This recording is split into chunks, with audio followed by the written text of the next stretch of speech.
Assalamualaikum warahmatullahi wabarakatuh. Perkenalkan, saya Ilham Ramawijaya dari Program Studi Pendidikan Ilmu Komputer dengan NIM 2312152. Di sini saya akan menjelaskan dan menganalisa studi kasus tentang percabangan. Oke. Baik, kita lihat. Di sini terdapat 10 soal yang dimana 10 soal percabangan ini memiliki 3 level masing-masing. Yang pertama dimulai dari level dasar dengan 2 soal, level menengah dengan 3 soal, dan level akhir dengan 5 soal. Baik, kita akan mulai membahas dari soal dasar nomor 1.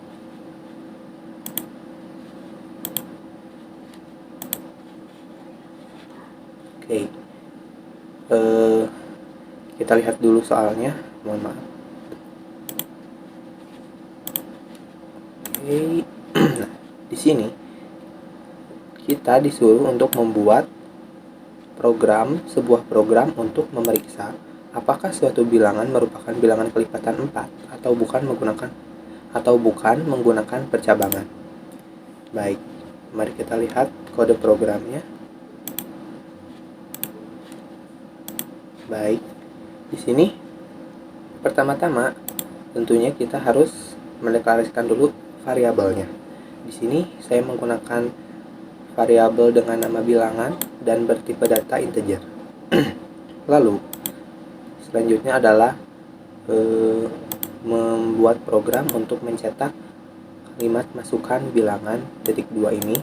Lalu dilanjut dengan scanf untuk meminta inputan dari user, yaitu %d karena bertipe data integer dan bilangan. Jadi ketika user menginputkan inputannya akan disimpan di variabel bilangan ini. Oke, sekarang ke percabangannya.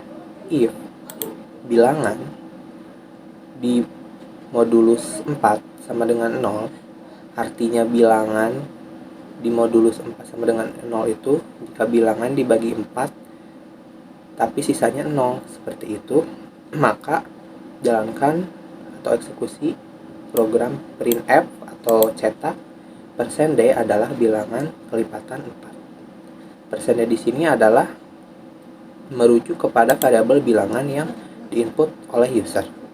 Lalu bila if ini atau kondisi if pertama ini tidak terpenuhi, maka kita akan lari ke else, yaitu untuk mencetak %d bukan kelipatan 4. Baik, mohon maaf sebelumnya. Kita coba jalankan.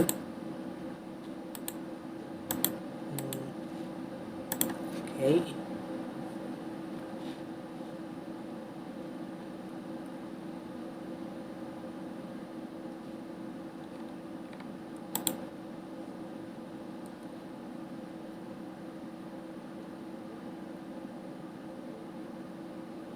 Sudah muncul. Misalnya kita akan mencoba dengan bilangan kelipatan 4-nya langsung. Misalnya 8.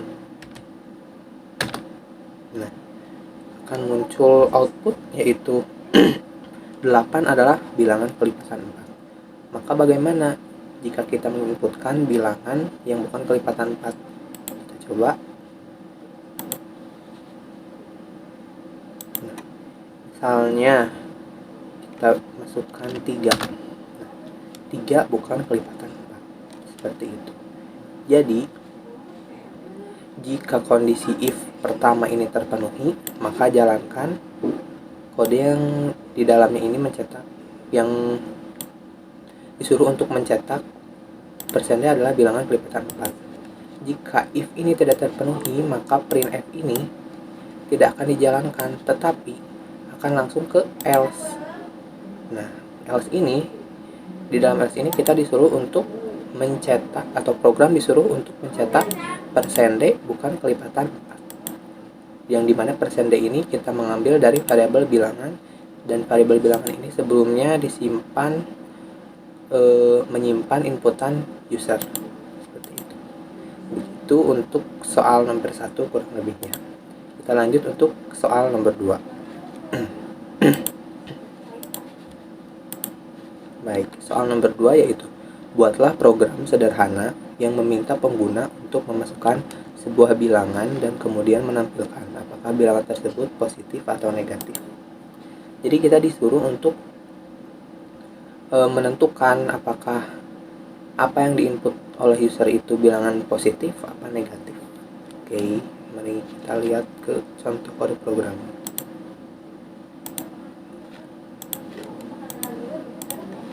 Nomor 2 di sini. Di sini tentunya kita akan mendeklarasikan dulu variabelnya itu sendiri, yaitu variabel dengan nama bilangan yang bertipe data integer. Baik, selanjutnya kita akan mencetak kalimat masukkan sebuah bilangan titik 2 ini. Lalu scanf atau kita meminta untuk user menginput yaitu %d, yang dimana %d ini isinya yang bertipe data integer dan isinya bilangan yang maksudnya disimpan di variabel bilangan. Nah, kita lihat ke percabangannya. If jika variabel bilangan yang diinput oleh user itu lebih dari 0, maka eksekusi perintah di bawahnya yaitu cetak bilangan ini adalah positif. Jika bilangan atau if awal ini tidak memenuhi yang artinya bilangan itu lebih kecil dari 0, maka akan langsung menuju ke else, di mana else akan mengeksekusi perintah untuk mencetak bilangan ini adalah negatif. Mari kita jalankan kode programnya sebelumnya hapus.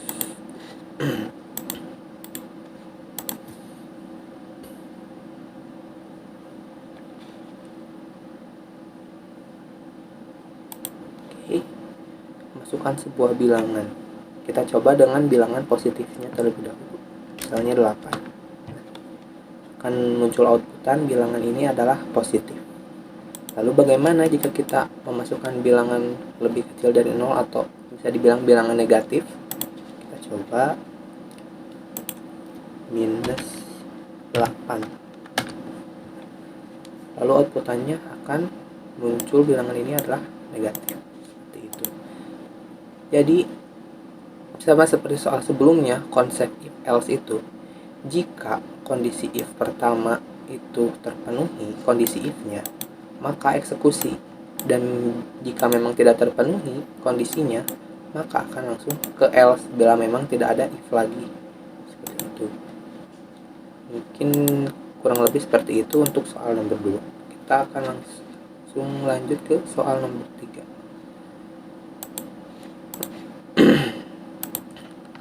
Oke, kita mulai masuk ke level yang menengah. Nomor 3, studi kasusnya adalah buatlah program yang meminta pengguna memasukkan macam barang yang akan dibeli. Yang akan dibeli itu ada pilihannya sabun, mie instan, dan teh celup, dan jumlah barang yang akan dibeli. Lalu menampilkan total biaya belanja. Oke, kita lihat dulu kode programnya.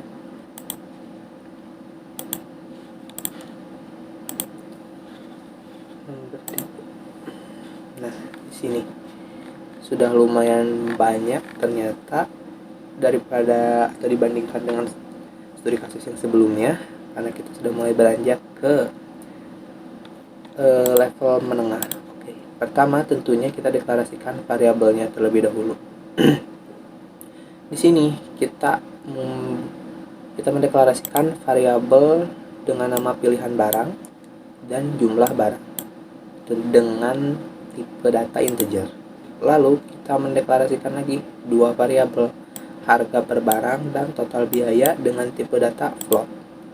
Berarti tipe data float ini tentunya akan menampung bilangan desimal. Oke, selanjutnya kita akan mencetak kalimat toko kelontong Pak Agus.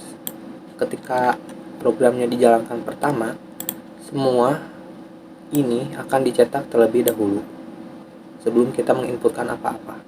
Nah, lalu di sini ada scanf, yaitu kita meminta inputan user yang dimana diambil dari %d yang bertipe data integer.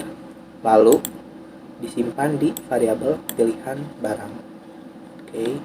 Di sini kita menggunakan switch, yaitu karena kita akan memilih dari menu yang telah ditampilkan sebelumnya di atas. Pada saat program dijalankan, terdapat 3 menu, yaitu sabun, mie instan, dan teh celup. Oke, yang pertama, switch dari variabel pilihan barang, karena ini juga yang akan diinput oleh user. Maksudnya tuh user akan menginput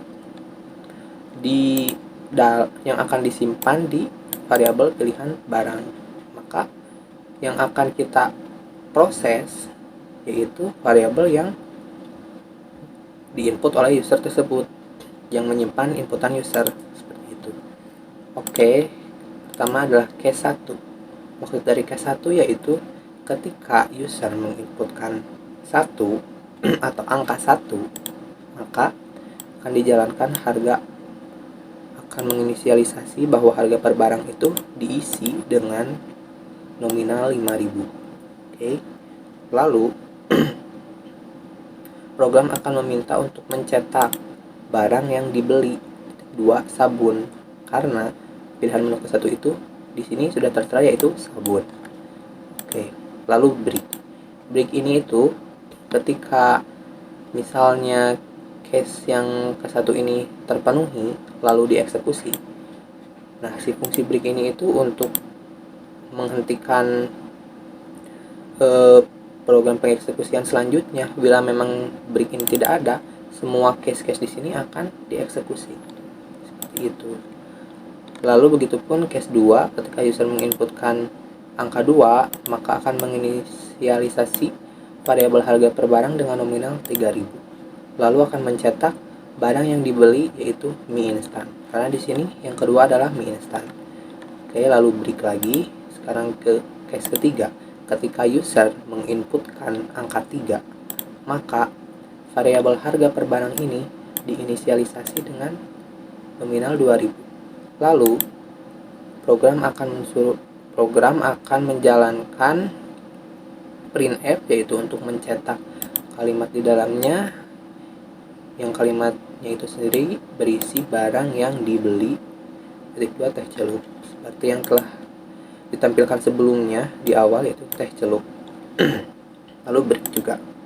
Lalu ini default. Untuk apa default itu? Ketika user menginputkan angka selain 1, 2, dan 3, maka akan pergi atau akan langsung lari ke default. Bila memang kondisi 1, 2, 3 ini tidak terpenuhi, maka akan mengeksekusi default ini, yang isinya adalah akan mencetak pilihan kategori barang tidak valid. Seperti itu. Oke, sekarang masuk ke percabangan if-nya. Pilihan barang itu lebih kecil dari 4, dan pilihan barang itu lebih besar dari 0.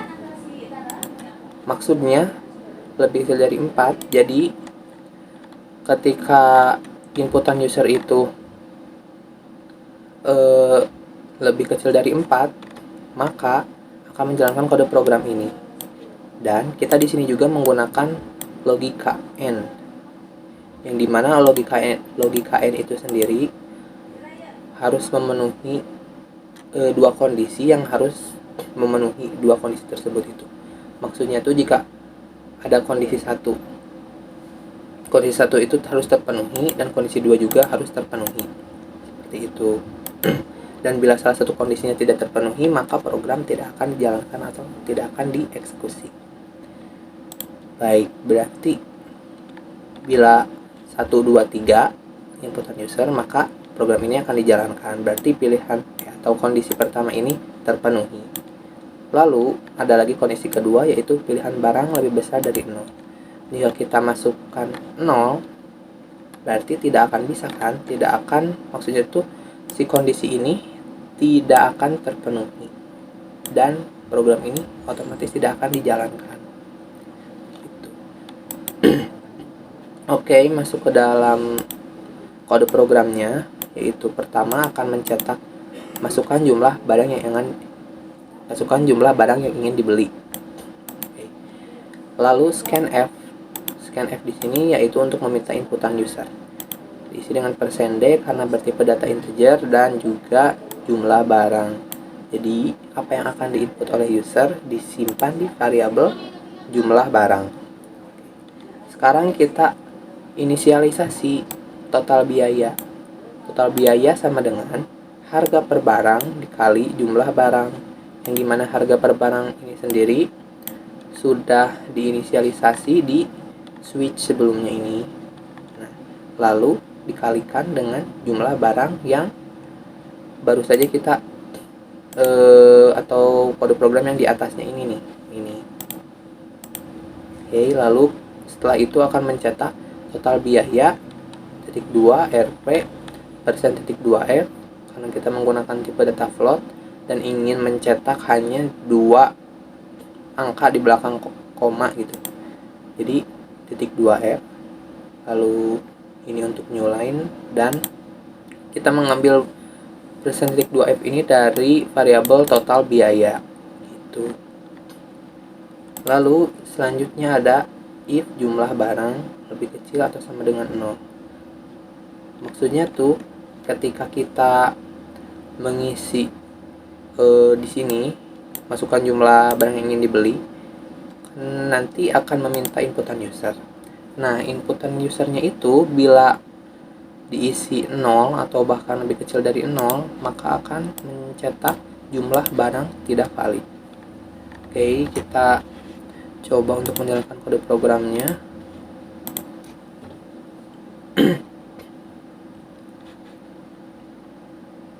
Oke, misalnya kita memilih untuk nomor 2 yaitu mie instan. Nah, akan mencetak barang yang dibeli mie instan.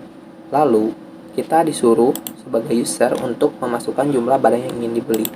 Misalnya kita masukkan 3, maka akan muncul output total biaya titik 2 rp 9.000,00 gitu. Berarti kan harga mie instan itu tadi telah diinisialisasi sebagai atau berupa nominalnya 3.000. Nah, 3.000 ini dikali dengan jumlah barang yang dibeli. Kita menginput di sini 3. Berarti kita akan membeli mie instan dengan harga 3.000 sebanyak 3 buah. Maka total biayanya itu adalah 9.000 karena 3.000 dikali 3 itu 9.000. Oke. Lalu bagaimana dengan yang lainnya? Kita coba untuk yang salahnya. Misalnya kita menginputkan di sini 4. Lalu akan muncul outputnya pilihan kategori barang tidak valid. Yang ini default. Seperti itu, dan program selesai. Tidak akan mengeksekusi program-program seperti total biaya, berapa jumlah barang yang diinput. Tidak akan mengeksekusi hal itu karena tidak memenuhi percabangan yang di sini di if-nya, pilihan barang ini, karena tidak memenuhi itu. Jadi otomatis program ini tidak akan dicetak dan hanya mencetak si defaultnya saja gitu. Mungkin cukup sekian untuk pembahasan nomor 3 ini. Kita lanjut ke soal nomor 4.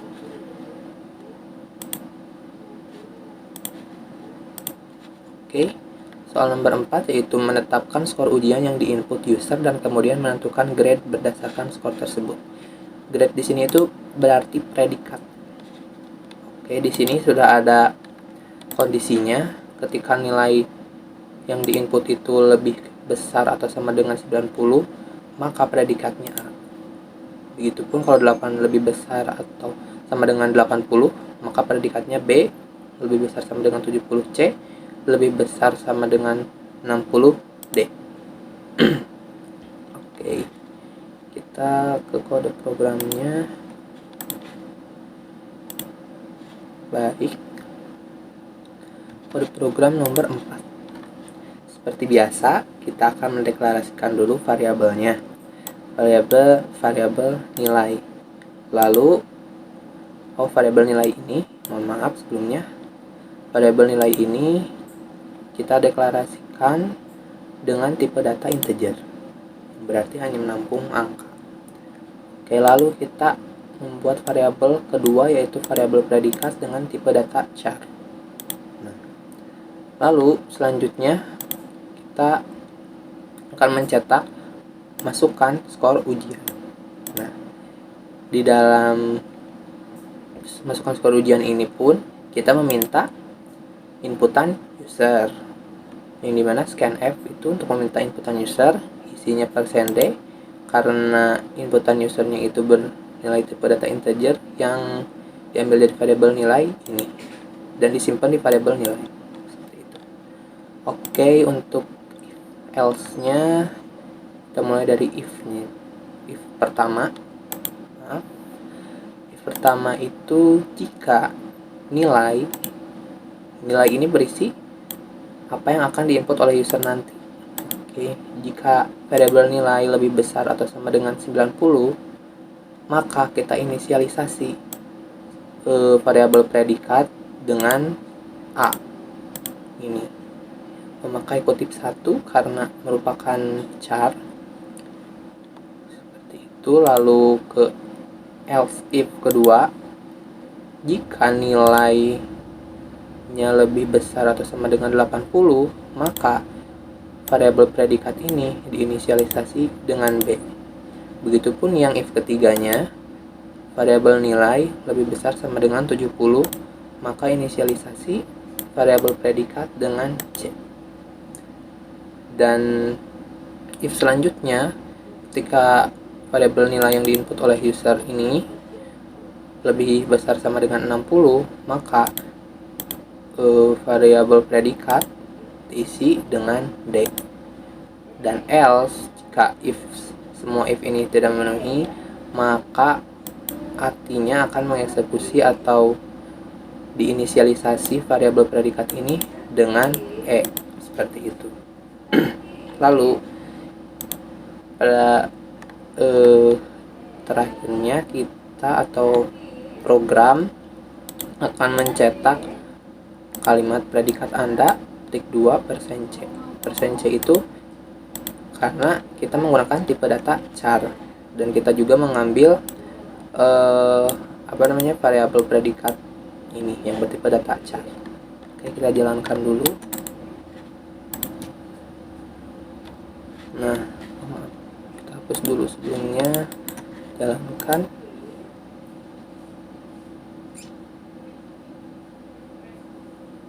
Oke, masukkan skor ujian. Misalnya kita akan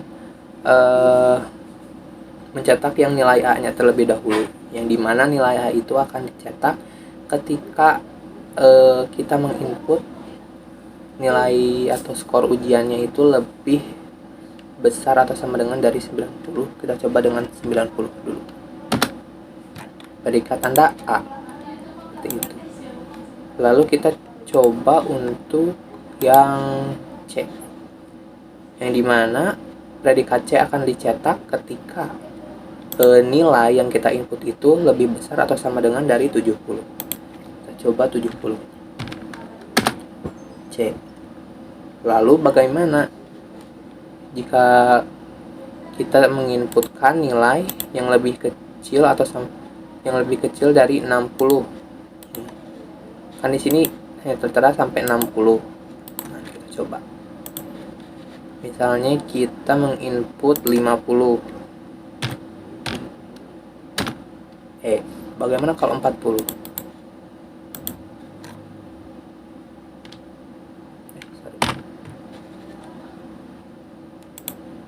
40 juga. Bagaimana kalau 10?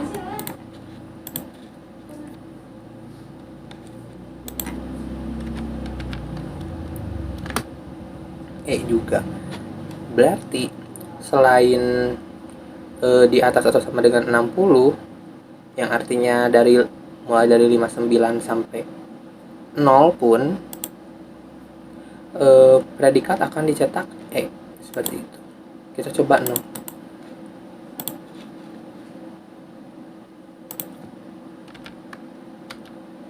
Juga. Mungkin penjelasan ulang kembali. Jadi ketika nilainya di atas 90 dicetak A, jika nilainya di atas 80 dicetak B, nilainya di atas atau sama dengan 70 dicetak C, nilainya di atas atau sama dengan 60 dicetak D, dan di bawah ini maka otomatis akan dicetak dengan predikat E. Seperti itu. Untuk nomor 4 mungkin sekian. Untuk pembahasannya kita lanjut ke soal berikutnya.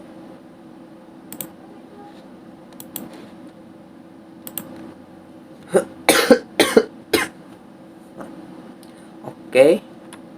Selanjutnya adalah soal nomor 5. Menentukan bilangan terbesar dari 3 buah bilangan yang diinput dari alat masukan X, Y, dan Z dengan asumsi X, Y, dan Z nilainya berbeda. Oke, jadi intinya kita membandingkan di antara 3 inputan nanti yang akan kita input, yang mana sih nilainya yang paling besar itu dari 3 angka yang kita input. Oke, kita lihat kode programnya. Nah, pertama-tama tentunya adalah mendeklarasikan dulu variabelnya X, Y, dan Z permisalannya. Lalu pertama kita akan mencetak kalimat masukan nilai X titik 2. Lalu kita akan meminta inputan user dengan menggunakan scanf, yaitu %d karena bertipe data integer dan disimpan di variabel X. Begitupun selanjutnya masukkan nilai Y dan disimpan di variabel Y. Nilai Z juga disimpan di variabel Z di sini. Lalu masuk ke percabangannya if X lebih besar dari Y. Oke. Dan nah di sini kita menggunakan logika lagi ya. Operator logika ini AND, yang dimana akan bernilai true ketika dua kondisi terpenuhi. Oke. Maka ketika dua kondisi ini terpenuhi, X-nya lebih besar dari Y dan X-nya lebih besar dari Z, maka program akan mengeksekusi untuk mencetak %d terbesar yang diambil dari nilai X. Begitu. Lalu else if yang kedua, Y-nya lebih besar dari X.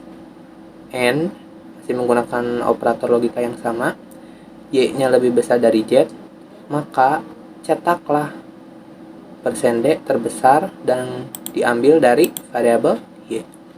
Yang terakhir, Z lebih besar dari X dan Z lebih besar dari Y. Maka akan mencetak %d terbesar yang diambil dari nilai variabel Z. Kita coba jalankan.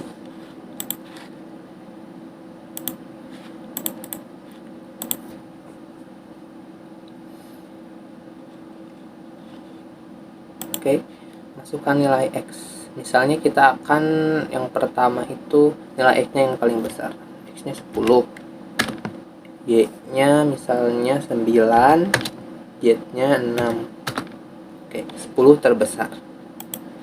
Lalu kita coba untuk nilai Y-nya.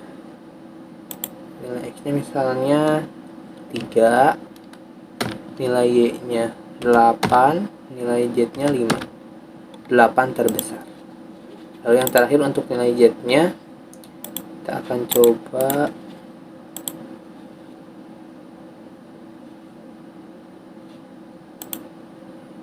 pertama nilai X-nya berarti misalnya 2, 3, 5. Maka 5 terbesar.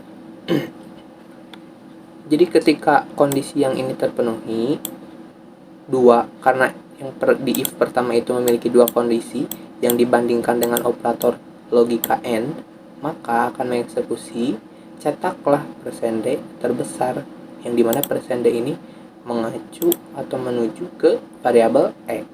Begitupun selanjutnya bila ini terpenuhi, if ini terpenuhi yang sama-sama 2 kondisi dan dibandingkan dengan operator logika AND, maka cetak %d terbesar yang mengacu kepada variabel Y.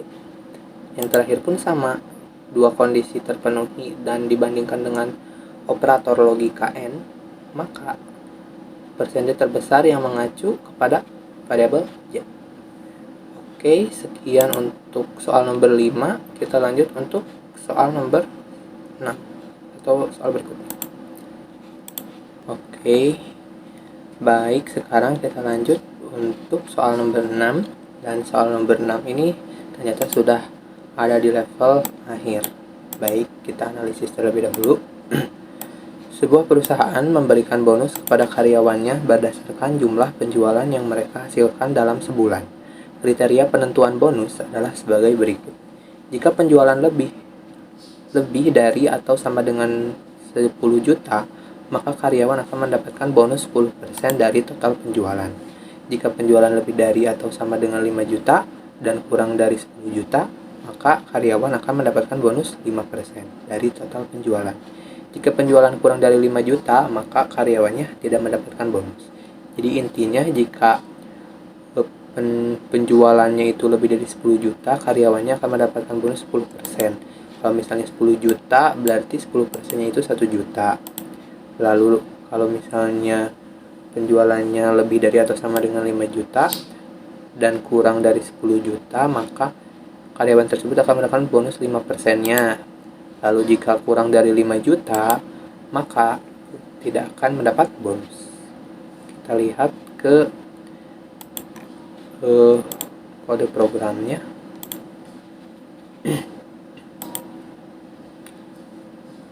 Oke, di sini untuk soal nomor 6. Pertama, kita deklarasi variabel total penjualan ini dengan tipe data float. Lalu bonus juga dideklarasi dengan tipe data float. Nah, sekarang selanjutnya adalah untuk menginput total penjualan. Jadi total penjualan ini diinputkan oleh user. Pertama, untuk kata-kata awalnya cetak, masukkan total penjualan, trik 2 RP. Nah, di sini program akan meminta inputan dari user, yaitu %F.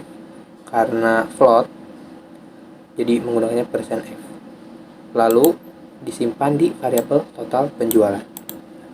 Sekarang ke percabangannya. Tentukan bonus berdasarkan total penjualan. Jika total penjualan lebih dari atau sama dengan 10 juta, maka eksekusi atau jalankan kode program di dalam if-nya, yaitu ada inisialisasi variabel bonus sama dengan 0,10 karena akan mendapatkan diskonnya 10%, jadi 0,10 dikali dengan total penjualan gitu. Jika total penjualan lebih dari sama dengan 5 juta, maka variabel bonus ini akan diinisialisasi dengan 0,05 dikali total penjualan karena akan mendapatkan bonusnya itu 5%-nya. Else, jika tidak lebih dari 10 juta, jika tidak lebih atau sama dengan 10 juta dan tidak lebih sama dengan 5 juta, maka bonusnya 0 begitu. Sekarang outputnya ketika setelah memasukkan total penjualan, yaitu printf atau cetak total bonus titik 2 RP persen titik 2F, yang artinya mengambil tipe data float dengan mencetak hanya 2 angka di belakang koma yang mengarahnya ke variabel bonus ini yang tadi. Oke. Sekarang kita coba jalankan.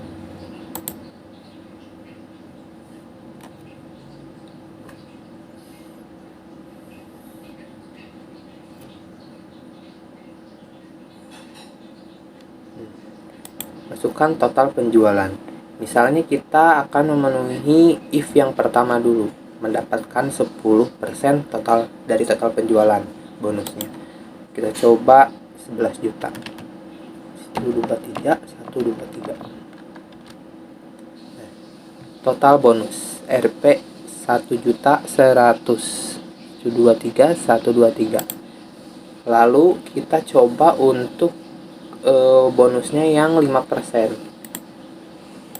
kan. Nah, Bonusnya 5% berarti lebih atau sama dengan 5 juta. Kita coba 6 juta. 123, 123. Bonusnya adalah 3 juta. Itu bagaimana bila di bawah 5 juta atau ya di bawah atau sama dengan 5, enggak, di bawah 5 juta. Kita coba 4 juta. 123, 123. Total bonus 0. Jadi karena memang tidak memenuhi ini dan ini, akan lari ke else-nya, yaitu diinisialisasi variabel bonus dengan 0. Bila memang total penjualannya itu lebih besar dari 5 juta, lebih besar atau sama dengan dari 5 juta, maka akan mendapatkan bonus sebesar 5%. Dan jika memang total penjualannya itu lebih besar atau sama dengan 10 juta, maka akan mendapatkan bonus sebesar 10%. Seperti itu. Mungkin untuk soal nomor 6 sudah cukup jelas untuk dipaparkan. Kita lanjutkan lagi ke soal berikutnya.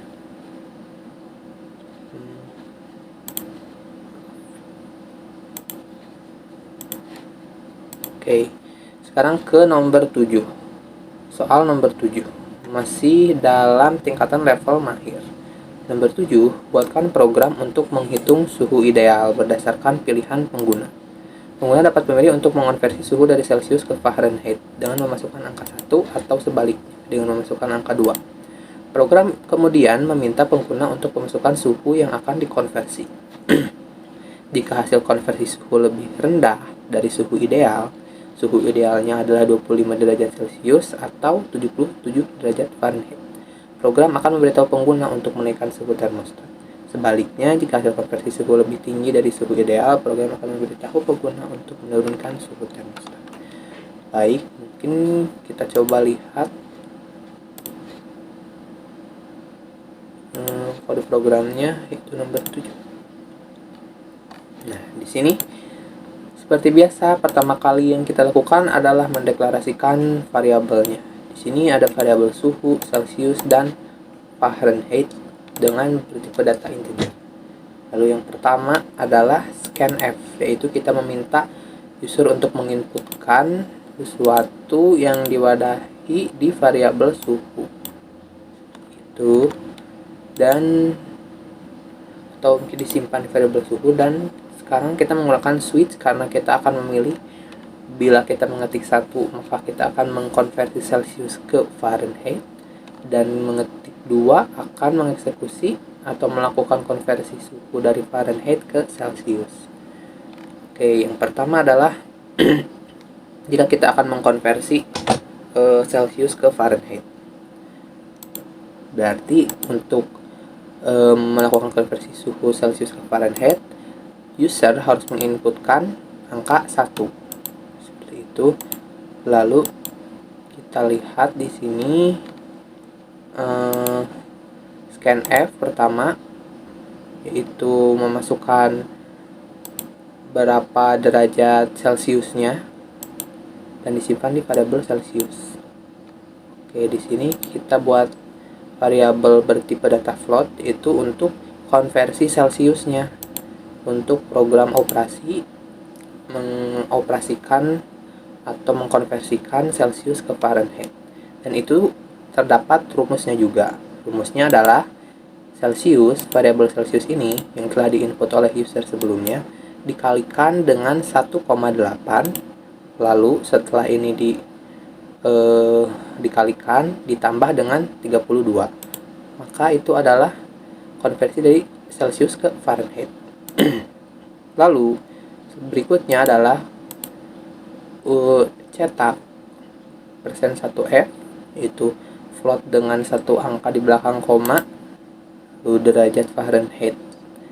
Nah, si %1f ini mengambil dari variabel konversi Celsius, yang dimana konversi Celsius adalah variabel konversi Celsius ini telah melakukan operasi untuk mengkonversikan suhu Celsius ke Fahrenheit seperti itu. Lalu if di sini percabangannya nilai dari konversi Celcius ini kurang dari 77, maka cetak naikkan suhu termostat. Karena suhu idealnya adalah 77. Begitu. Lalu else if konversi Celcius atau variabel konversi Celcius ini lebih dari 77, maka cetaklah turunkan suhu termostat. Dan else if lagi yang ketiga, nilai dari konversi Celcius sama dengan 77 dibandingkan, berarti maksudnya tuh dibandingkan antara si hasil dari konversi Celcius ini dengan nilai 77 apakah sama. Nah, jika sama, maka eksekusi printf suhu ideal seperti itu. Break untuk menghentikan proses pengeksekusian lagi, karena bila memang ini sudah terpenuhi, maka yang case kedua tidak usah dieksekusi. Maka itulah fungsi dari break. Sekarang untuk case 2, yaitu untuk konversi Fahrenheit ke Celsius. Yang pertama-tama sama seperti yang sebelumnya, yaitu scanf %D Fahrenheit. Jadi kita memasukkan suhu Fahrenheit yang terlebih dahulu yang disimpan di variabel Fahrenheit. Lalu kita buat variabel konversi Fahrenheit, karena yang tadi sebelumnya konversi Celsius, sekarang konversi Fahrenheit dengan tipe data float dan diinisialisasi dengan rumus konversi Fahrenheit ke Celsius, yang dimana rumusnya itu adalah Fahrenheit dikurang 32, maksudnya itu suhu Fahrenheit yang diinputkan oleh user dikurangi 32, setelah ini dioperasikan lalu dikalikan dengan 5/9 seperti itu. Lalu printf atau cetak %1f derajat Celcius, yang dimana %.1f ini mengambil dari variabel konversi Fahrenheit yang telah dioperasikan sebelumnya. Lalu masuk ke percabangannya. Yaitu if konversi Fahrenheit itu kurang dari 25, karena nilai idealnya adalah 25 derajat, maka print naikkan suhu termostat.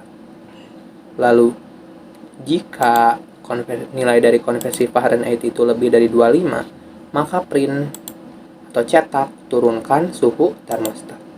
Begitupun untuk else if yang ketiga, yaitu jika nilai dari konversi Fahrenheit itu sama dengan 25, maka print suhu ideal. Lalu break untuk menghentikan proses pengeksekusian lagi jika kondisi ini sebelumnya sudah terpenuhi. Seperti itu, kita coba jalankan.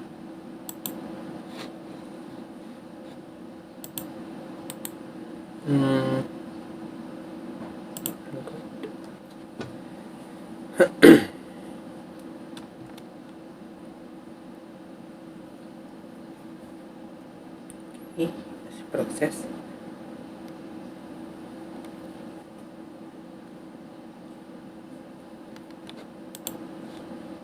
Nah, sekarang kita masukkan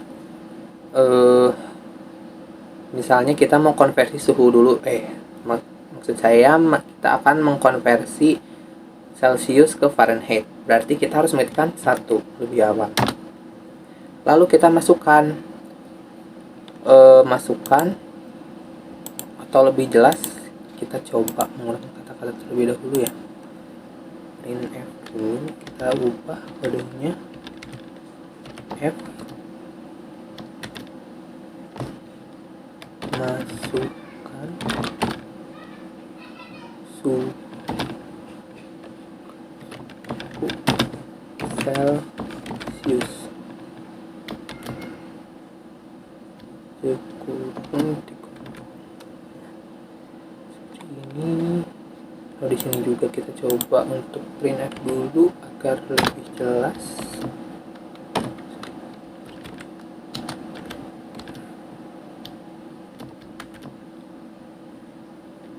Masukkan pilihan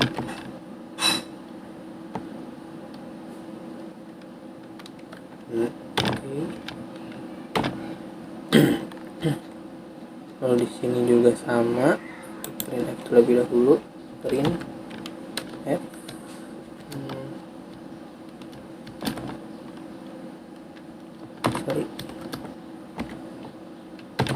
Berarti di sini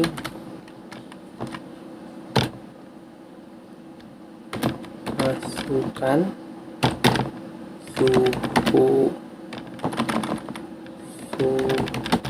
Fahrenheit. Oke, maaf A-nya besar. Oke, nah kita coba jalankan ulang.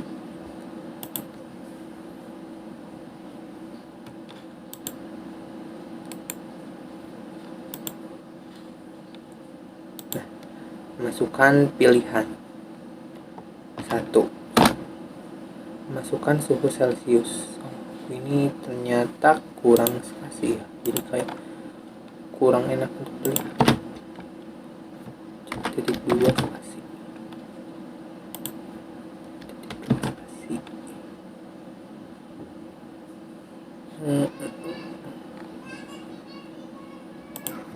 Titik 2 spasi. Coba jalankan ulang, mohon maaf sebelumnya.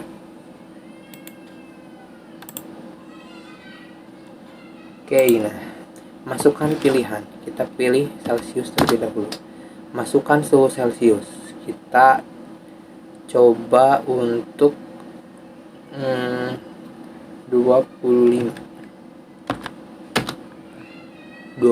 Celcius. Ternyata ketika kita operasikan atau kita konversi ke Fahrenheit itu menjadi 77 derajat Fahrenheit, yang dimana itu adalah suhu ideal. Seperti itu. Oke, kita coba lagi. Berikutnya adalah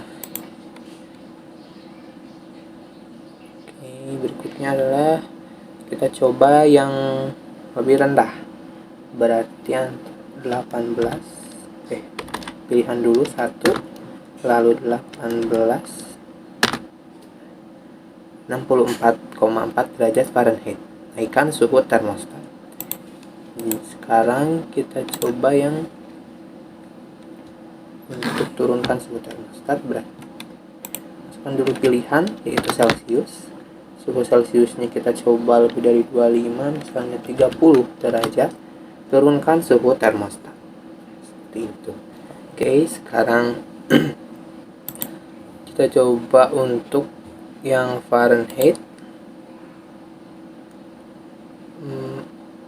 Dulu. Oke, masukkan pilihan kedua. Masukkan suhu Fahrenheit. Kita coba untuk yang suhu ideal, berarti 77 Fahrenheit sama dengan 25 derajat Celcius. Maka dicetaklah suhu ideal.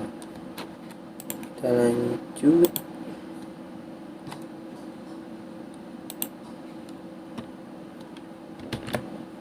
Oke. Untuk yang naikkan terlebih dahulu, berarti kita coba 60.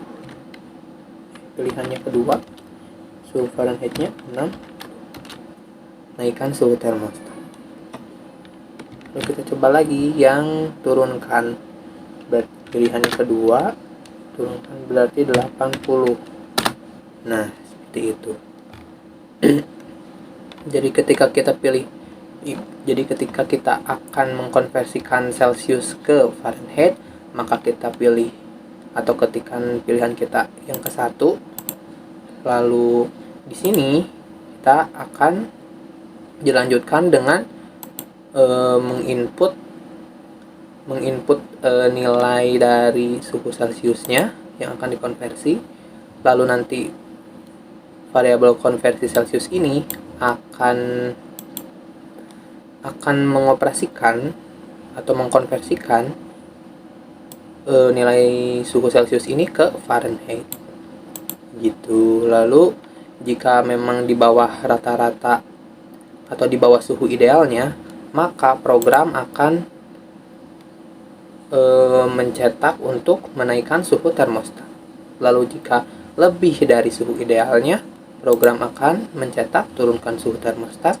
Dan jika memang sudah sesuai atau ideal dengan suhu idealnya, maka program akan mencetak suhu ideal. Begitupun dengan Fahrenheit, sama saja seperti ini. Jika di bawah suhu ideal maka program akan mencetak naikkan suhu termostat, dan jika di atas suhu ideal maka program akan mencetak turunkan suhu termostat, dan jika sama dengan suhu idealnya maka program akan mencetak suhu ideal. Seperti itu mungkin untuk soal nomor 7. Oke, kita akan lanjut ke program selanjutnya, ke studi kasus selanjutnya, yaitu nomor 8. Buatlah kalkulator sederhana yang menerima masukan dua bilangan serta satu operator yang menunjukkan operasi matematika yang ingin dilakukan, penjumlahan, pengurangan, perkalian, atau pembagian. Nah, keluaran berupa hasil operasi dua bilangan tersebut. Oke.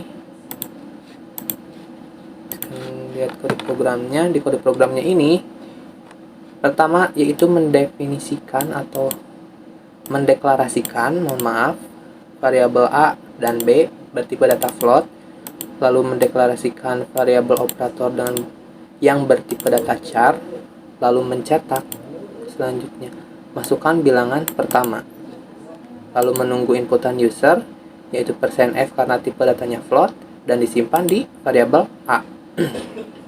Lalu selanjutnya cetak, masukkan operator tambah kurang kali bagi, lalu inputan usernya diambil dari %c karena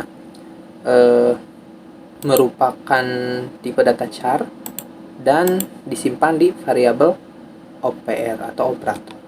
Lalu yang selanjutnya yaitu printf, masukkan bilangan kedua. Nah, ini sama seperti yang pertama, yaitu inputan usernya disimpan di B kalau yang ini, karena bilangan kedua. Oke, sekarang masuk ke tahap selanjutnya, yaitu kita menggunakan switch di sini karena nanti akan terjadi pemilihan. Jadi si program itu harus mengetahui apabila kita memasukkan tanda tambah saat pengisian ini, masukkan operator ini, maka bilangan pertama dan bilangan keduanya akan dilakukan proses pertambahan seperti itu. Oke. Sekarang case plus. Jika user memasukkan tanda plus saat pengisian operator, maka akan mengeksekusi ini printf atau cetak. Yang dicetak adalah ini hasil titik 2 titik 2f, yaitu karena bertipe data float atau yang menerima bilangan desimal. Lalu di sini A plus B, lakukan penjumlahan A dan B, lalu break untuk mengetikkan eksekusi selanjutnya bila kondisi ini sudah terpenuhi. Oke. Kalau yang kurang sama seperti yang sebelumnya juga, bila user menginputkan tanda kurang ini, maka eksekusi printf yaitu hasil titik 2 titik 2f. Ya, karena bertipe data float dan kita ingin dua angka di belakang koma, begitu. Lalu operasikan A dikurangi B, variabel A dikurangi variabel B, atau singkatnya lebih jelasnya bilangan pertama ini dikurangi bilangan kedua. Break lagi. Lalu perkalian juga sama seperti itu, tapi di sininya diganti dengan proses perkalian. Nah, di pembagian agak sedikit berbeda karena di sini terdapat percabangannya, yaitu if else. If else-nya itu if B atau bilangan keduanya itu tidak sama dengan 0, maka yang dijalankannya itu adalah perintah cetak untuk perintah cetak yang isinya hasil titik 2 titik 2f. Ya, sama seperti sebelumnya ya, sama seperti yang ini, yaitu mencetak hasil dari pembagian ini antara bilangan 1 dan bilangan 2 atau variabel A dengan variabel B. Dan jika variabel B atau bilangan keduanya itu sama dengan 0, yaitu kebalikannya dari ini, maka lakukan untuk mencetak kalimat kesalahan pembagian oleh 0 tidak diizinkan, lalu break. Nah, selanjutnya ke defaultnya, bila user menginputkan selain tambah, kurang, kali, bagi saat pengisian operator, maka printf atau cetak operasi tidak valid. Sekarang kita coba untuk dijalankan terlebih dahulu. Masukkan bilangan pertamanya, misalnya kita yang pertambahan terlebih dahulu, 1 ditambah 3, 4. Lalu yang pengurangan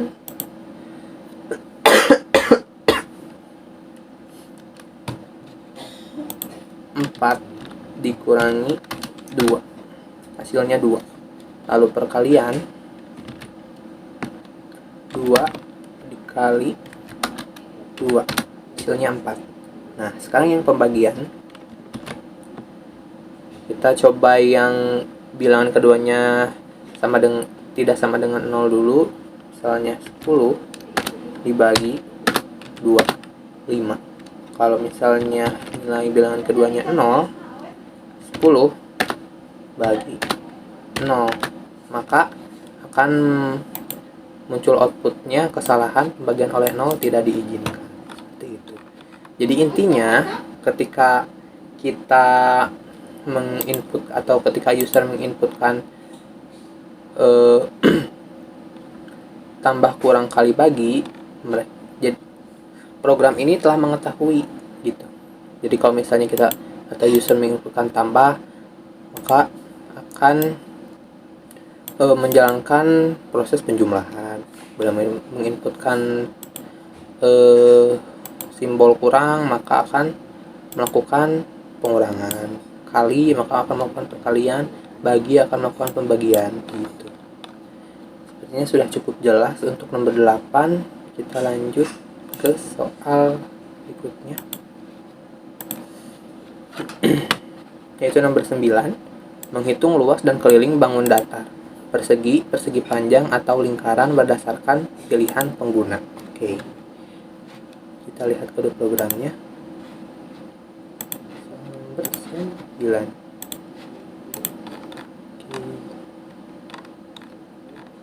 Kita coba jalankan dulu. Masukkan pilihan misalnya persegi panjang sisi 2.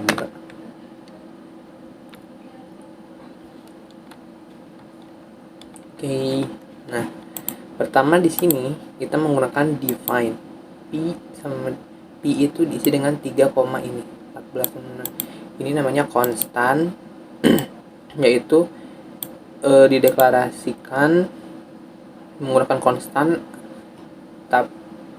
supaya saya lakukan pengulangan. Jadi define ini adalah konstan yang dimana ketika kita ubah nilainya nanti itu tidak bisa, jadi nilainya tetap konstan dan tidak bisa berubah seperti itu. Jadi nilainya tetap segini.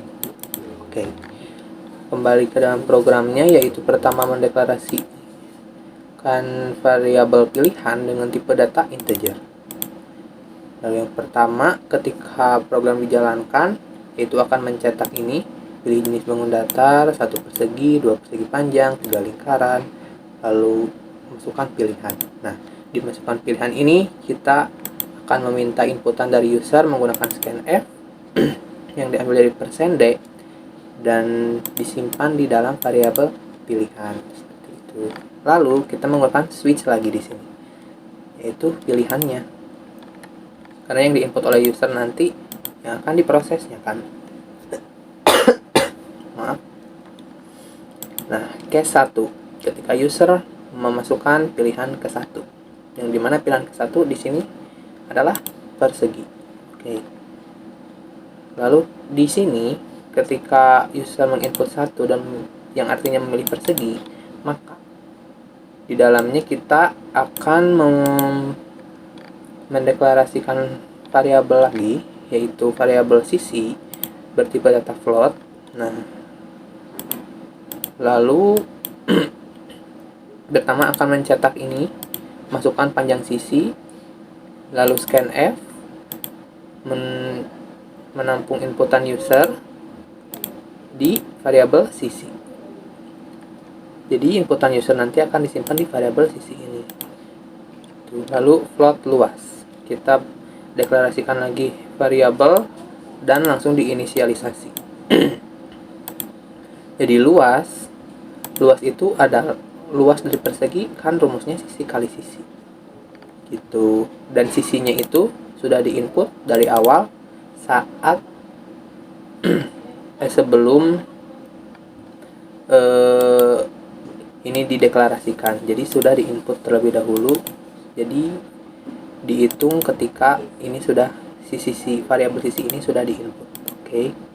Nah, lalu keliling dari persegi rumusnya adalah 4 kali sisi.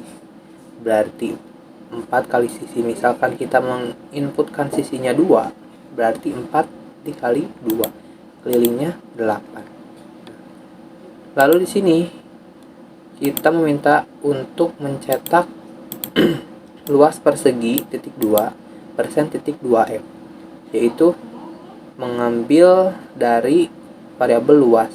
Persen titik 2f ini mengambil dari variabel luas, yang dimana luas adalah sisi kali sisi. Lalu yang keduanya, mencetak keliling persegi titik 2 persen titik 2f, yang ditujukan untuk variabel keliling yang inisialisasi sebelumnya, yaitu 4 kali sisi. Break. Sudah. Misalnya kondisi ini terpenuhi, berarti sudah tidak usah menjalankan case yang kedua dan case yang berikutnya. Lanjut ke case kedua, yaitu untuk menghitung persegi panjang. Pertama-sama kita mendeklarasikan variabel panjang dan lebar, karena persegi panjang tentu saja berbeda kan yang dibutuhkan untuk menghitung rumusnya. Nah, di sini kita mendeklarasikan variabel panjang dan lebar menggunakan tipe data float. Lalu kita lalu program ini akan mencetak masukan panjang yang akan diisi oleh user atau diinput oleh user, panjangnya berapa, dan ditampung di variabel panjang. Begitupun selanjutnya lebar ditampung di variabel lebar. Yang diinput oleh user ditampung di variabel lebar ini. Oke. Lalu bawahnya adalah rumusnya. Variabel luas yang bertipe data float. Variabel luas itu isinya adalah panjang dikali lebar. Panjang kali lebar ini akan dioperasikan sesuai dengan apa yang diinput oleh user sebelumnya. Lalu kelilingnya itu 2 dikali panjang tambah lebar. Berarti rumusnya itu, rumus dari keliling persegi itu 2 dikali panjang tambah lebar. Jadi panjang tambah lebarnya kita operasikan terlebih dahulu, baru dikalikan dengan 2. Oke. Selanjutnya program akan mencetak luas persegi panjang persen titik 2f yang mengarahkan ke variabel luas ini, mengambil nilai variabel luas.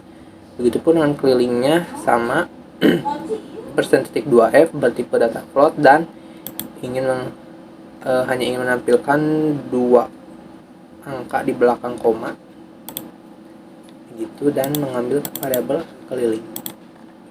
Break lagi. Yang ketiga adalah lingkaran. Nah, di lingkaran itu yang dibutuhkan adalah jari-jarinya. Maka kita deklarasikan variabel jari-jari menggunakan tipe data float. Lalu mencetak masukkan jari-jari lingkaran. Nah, diisikan dengan dimintai oleh user akan menginput jari-jarinya, begitu. Dilanjut dengan inputan user untuk mengisi nilai jari-jari ini nih, disimpan di variabel jari-jari. Oke. Sekarang deklarasi lagi untuk menghitung luasnya menggunakan tipe data float. Luas isinya pi dikali jari-jari. Pi-nya yang sebelumnya adalah konstanta ini di atas, yang nilainya tidak bisa diubah. Nah, pi dikali jari-jari dikali jari-jari. Yang jari-jarinya telah diinput sebelumnya di sini. Lalu kelilingnya 2 dikali pi dikali jari-jari. Oke. Nah, selanjutnya cetak luas lingkaran persen titik 2F yang mengarah ke variabel luas, mengambil nilai ke variabel luas. Gitu. Dan selanjutnya yang keliling lingkaran juga sama, tetapi mengarah atau mengambil nilai ke variabel keliling. Itu break lagi untuk menghentikan proses eksekusi ketika case ini memang memenuhi kondisi dan telah dieksekusi. Lalu defaultnya printf pilihan tidak valid. Jika user pada saat awal penginputan itu, pada saat pemilihan jenis bangun datar tidak memilih antara 1, 2, 3, maka akan dicetaklah kalimat pilihan tidak valid. Mari kita coba jalankan terlebih dahulu. Misalnya kita akan memilih persegi. Nah, banyak sisinya misalnya 4. Luas persegi 10. Luas persegi 16, keliling persegi 16. Gitu. Lalu untuk selanjutnya kita hitung persegi panjang. Panjangnya misalnya 4, lebarnya misalnya 8, luasnya 32, kelilingnya 24. Lalu yang terakhir adalah untuk lingkaran. Jari-jarinya misalnya 6. Luas lingkarannya 113,10, keliling lingkarannya 37,70. Lalu bagaimana kalau kita tidak memilih antara 1, 2 ataupun 3? Kita coba 4, maka akan muncul output pilihan tidak valid. Oke, mungkin sama seperti soal-soal sebelumnya. Kalau switch itu jika user menginputkan 1, maka kondisi case ke-1 ini akan dijalankan. Bila memang kondisi case 1 tidak dipenuhi, maka dia akan mencek yang case 2 apakah sesuai atau memenuhi syarat, apakah user inputnya sama dengan 2. Bila memang iya, maka dieksekusi atau dijalankan, dan bila memang tidak, maka kembali ke case 3. Dan di case 3 ini misalnya iya, maka maksudnya di case 3 ini memenuhi kondisi, yaitu user menginput 3, maka kode program ini dijalankan. Lalu ketika dijalankan, otomatis ini break ini, misalnya di yang kedua ini break ini digunakan untuk menghentikan proses pengeksekusian selanjutnya di dalam switch ini. Bila tidak ada ini, otomatis yang case 3 pun akan dicetak atau akan dieksekusi. Nah, bagaimana bila pilihan 1, 2, dan 3 itu? Jika user tidak menginputkan angka di antara 1, 2, ataupun 3, maka di sini ada yang namanya defaultnya, itu jika user tidak menginputkan di antara case-case ini. Nah, hasilnya adalah pilihan tidak valid, seperti itu. Mungkin sudah cukup jelas untuk nomor 9. Dilanjutkan untuk nomor 11. Kita lihat studi kasusnya. Sebuah acara wisata akan, ini kesalahan penulisan. Sebuah acara wisata akan menggunakan mobil berkapasitas 7 penumpang per mobil. Apabila terjadi kelebihan penumpang meskipun hanya 1 orang, maka mobil yang digunakan ditambah 1. Buat program untuk menghitung jumlah mobil yang diperlukan berdasarkan jumlah peserta yang akan ikut. Oke, kita coba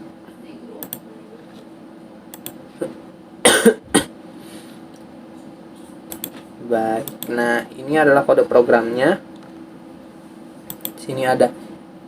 Tentunya yang pertama-tama kita lakukan adalah mendeklarasikan variabel, yaitu jumlah peserta. Di sini variabel jumlah peserta bertipe data integer. Lalu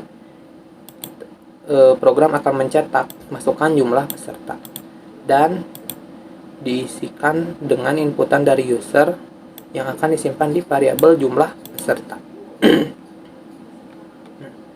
Di sini kita mendeklarasikan lagi variabel yang bernama jumlah mobil dengan tipe data integer. Lalu masuk ke percabangannya, if jika jumlah peserta di mode 7 itu sama dengan 0, berarti ketika jumlah peserta dibagi 7 itu tidak ada hasilnya atau pas ketika dibagi, maka akan menginisialisasi variabel jumlah mobil yang sebelumnya telah dideklarasi, yaitu dengan jumlah peserta dibagi 7. Jika kondisi ini tidak memenuhi, jadi ternyata ketika dibagi 7 itu ada hasilnya, ada sisanya, lalu kembali lari ke else-nya, yaitu inisialisasi variabel jumlah mobil dengan isinya jumlah peserta dibagi 7 sebelumnya, lalu ditambahkan 1. Jika salah satu ini sudah terpenuhi, maka program akan mencetak diperlukan persende mobil untuk mengangkut persende peserta. Nah, persende yang pertama itu jumlah mobil, persende yang kedua itu mengambil nilai dari variabel jumlah peserta. Kita coba jalankan. Misalnya jumlah peserta, kita coba yang genapnya terlebih dahulu, maksudnya yang habis dibagi 7-nya. Misalkan kita coba 21, diperlukan 3 mobil untuk mengangkut 20 peserta. Berarti yang dieksekusi adalah program yang ini, karena tidak ada sisa ketika dibagi itu, habis dibagi dengan 7, bro. Atau istilah lainnya itu kelipatan 7, 21 itu. Jadi habis ketika dibagi 7 dan tidak ada sisanya, atau sisanya sama dengan 0. Nah, bagaimana kalau misalnya ada sisanya yang berarti bukan kelipatan 7? Coba misalnya kita coba 20. Perlukan 3 mobil untuk mengangkut 20 peserta. Mengapa 3 mobil? Karena misal 20 dibagi 7 itu kan punya sisa. Sisanya itu 6. Dan hasil dibaginya itu dapat 2, sisanya 6. Maka yang ini tidak dijalankan karena ketika dibagi itu 20 itu memiliki sisa dan atau sisanya tidak 0. Maka yang else-nya yang dijalankan, yaitu jumlah mobil, variabel jumlah mobil itu diinisialisasi dengan jumlah peserta, yaitu tadi yang telah diinput 20 dibagi dengan 7, yang dimana hasilnya dapat 2 ditambah 1. Kenapa ditambah 1? Karena jumlah mobilnya itu meskipun tersisa hanya 1 orang, kelebihan 1 orang itu tetap harus menambah 1 bus lagi atau 1 bus lagi, seperti itu. Bagaimana kalau kita coba tambah lagi, misalnya 21, 28, misalnya 8 deh. Tetap diperlukan 2 mobil. Padahal 1 mobil itu kan kapasitasnya 7 orang. Nah, kapasitasnya 7 orang. Ini ternyata sisanya ada 1 orang. Kita kelebihan 1 orang. Otomatis kita harus menambah 1 mobil lagi. Nah, tambah 1. Begitu. Jadi jumlah pesertanya itu kan tadi 8. Dibagi 7 itu hanya dapat 1. Nah, ada sisanya nih 1 orang lagi dari 8 orang itu tersisa, dari 7 orang itu tersisa 1 orang lagi, 8 kan. Nah, otomatis harus menambah 1 mobil lagi meskipun hanya di dalam mobil itu hanya 1 orang tersebut. Jadi memang tidak boleh lebih dari kapasitas mobil itu sendiri. Kalau misalnya 7, ya harus 7, tidak bisa lebih gitu istilahnya, kurang lebih seperti itu. Oke, kita sudah membahas 10 soal percabangan dan juga menganalisa 10 soal ini, yang dimana 10 soal ini terdapat 3 level berbeda, yaitu level dasar, menengah, dan level mahir. Semoga dengan adanya penjelasan yang telah saya lakukan ini bisa menambahkan wawasan hadirin sekalian dan juga memperkuat pemahaman hadirin sekalian dalam materi percabangan. Mungkin sekian yang bisa saya sampaikan. Mohon maaf apabila terdapat kesalahan dalam menjelaskan. Assalamualaikum warahmatullahi wabarakatuh.